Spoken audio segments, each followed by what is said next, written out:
दोस्तों, क्या आपका भी सपना आईएएस बनने का है? क्या आप भी आईएएस बनकर देश की सेवा करना चाहते हैं? अगर आपका जवाब हाँ है, तो आज की इस वीडियो में हम जानेंगे आईएएस फॉर्म को भरने से लेकर आईएएस ऑफिसर बनने का सफ़र।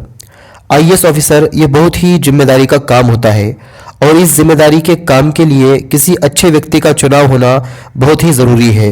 इसलिए यूपीएससी में अलग अलग तरह के एग्ज़ाम होते हैं जिसके ज़रिए जो लोग इस काबिल होते हैं उन्हें ही आईएएस ऑफिसर बनाया जाता है। दोस्तों, आपको पता है हर साल यूपीएससी एग्ज़ाम में लाखों स्टूडेंट बैठते हैं, लेकिन उनमें से 1000 लोगों का ही सिलेक्शन हो पाता है। यह सबसे बड़ी सरकारी नौकरी है। इसमें मिलने वाली इज्जत, इसमें मिलने वाली सुविधाएं, इन सब चीज़ों को देखकर स्टूडेंट इसकी तरफ अट्रैक्ट होते हैं। हर साल यूपीएससी की तरफ से आईएएस पद के साथ साथ 24 पदों के लिए नोटिफिकेशन जारी होती है। इन 24 पदों में से 3 पद ऑल इंडिया सर्विस होते हैं, जिसमें आईएएस यानी इंडियन एडमिनिस्ट्रेटिव सर्विस, उसके बाद आईपीएस यानी इंडियन पुलिस सर्विस, उसके बाद आईएफएस यानी इंडियन फॉरेस्ट सर्विस। जो स्टूडेंट यूपीएससी में टॉप रैंक लेकर आते हैं उन्हें उनके चॉइस से कोई भी पद दिया जाता है, लेकिन ज़्यादातर स्टूडेंट आईएएस बनना ही पसंद करते हैं। चलिए अब बात करते हैं एलिजिबिलिटी क्राइटेरिया की। इस एग्ज़ाम में बैठने के लिए आप भारत के नागरिक होने चाहिए। एजुकेशनल क्वालिफिकेशन में आपका ग्रेजुएशन पूरा होना चाहिए। ग्रेजुएशन आप किसी भी सब्जेक्ट से कंप्लीट कर सकते हो। यहाँ पर आपके परसेंटेज मायने नहीं रखते। आपके 10th या 12th में कितने परसेंटेज आपने लिए हैं या ग्रेजुएशन में आपने कितने परसेंटेज लिए हैं, ये मायने नहीं रखते। इस एग्ज़ाम में बैठने के लिए आपकी उम्र कम से कम 21 साल और ज़्यादा से ज़्यादा 32 साल की होनी चाहिए। और जो रिजर्व कैटेगरी के स्टूडेंट होते हैं उन्हें कुछ साल की छूट दी जाती है। जब आपका एग्ज़ाम का फॉर्म भरना होता है तो जो स्टूडेंट पहले से आईएएस, आईएफएस बन चुके हैं वो दोबारा फॉर्म नहीं भर सकते। फॉर्म भरते समय आपको अपना नाम, अपनी सारी डिटेल, अपनी एजुकेशनल क्वालिफिकेशन, हर चीज़ को एकदम सही भरना होता है।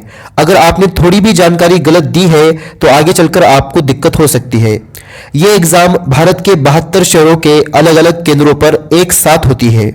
इस एग्ज़ाम का फॉर्म आपको ऑनलाइन भरना होता है और फॉर्म भरते समय आपको ऑप्शनल सब्जेक्ट सिलेक्ट करना होता है। आपके सामने कई सारे ऑप्शनल सब्जेक्ट होते हैं, उन्हीं में से आपको एक सिलेक्ट करना है। और फॉर्म भरते समय आपको अपनी लैंग्वेज बतानी है। आप किस लैंग्वेज में एग्ज़ाम देना चाहते हैं। आप इंग्लिश या हिंदी किसी भी लैंग्वेज में एग्ज़ाम दे सकते हैं। इसके साथ साथ आपको फॉर्म भरते समय आपकी पसंदीदा सर्विस देनी होती है। अगर आपका सिलेक्शन होता है तो आप क्या बनना चाहोगे। फॉर्म भरते समय आपको अपने पसंदीदा राज्य का नाम भी देना होता है। अगर आपका सिलेक्शन होता है तो सिलेक्शन होने के बाद आप किस राज्य में काम करना पसंद करोगे। चलिए बात करते हैं अटेम्प्ट्स की। जनरल कैटेगरी के स्टूडेंट को 6 बार अटेम्प्ट्स दिया जाता है और ओबीसी कैटेगरी के स्टूडेंट को 9 बार अटेम्प्ट्स दिया जाता है। और जो स्टूडेंट एससी एसटी कैटेगरी के होते हैं उनके लिए कोई लिमिट नहीं है, वो कितने बार भी अटेम्प्ट दे सकते हैं। यूपीएससी एग्ज़ाम 2 स्टेप में होती है। नंबर 1 प्रारंभिक परीक्षा यानी प्रीलिम्स एग्जाम एंड नंबर 2 मुख्य परीक्षा यानी मेंस एग्जाम। मुख्य परीक्षा 2 स्टेप में होती है। नंबर 1 मुख्य लिखित परीक्षा यानी रिटन एग्जाम एंड नंबर 2 साक्षात्कार यानी इंटरव्यू।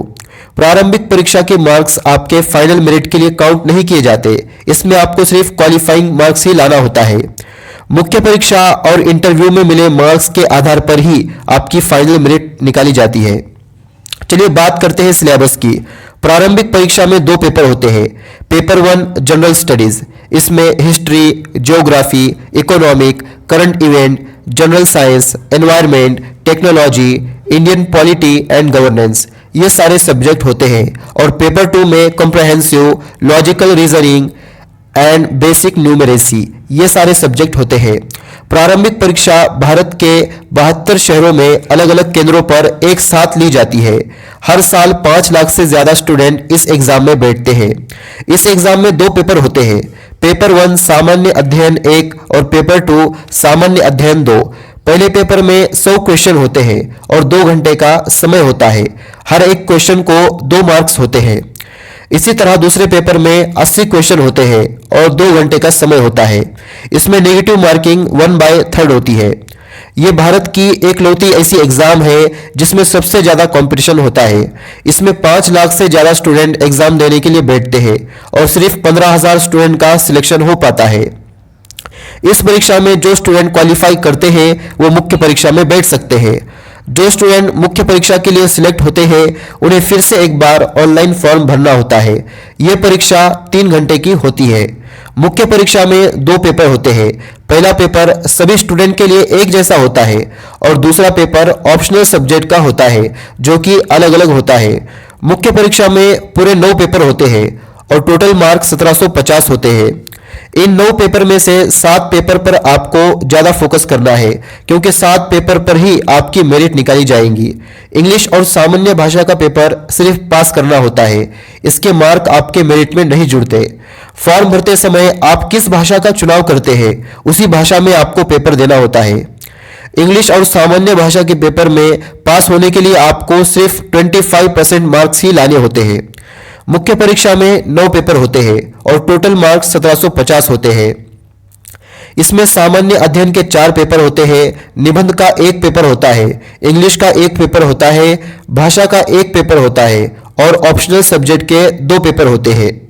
15,000 स्टूडेंट में से 2,500 स्टूडेंट इंटरव्यू के लिए सिलेक्ट किए जाते हैं।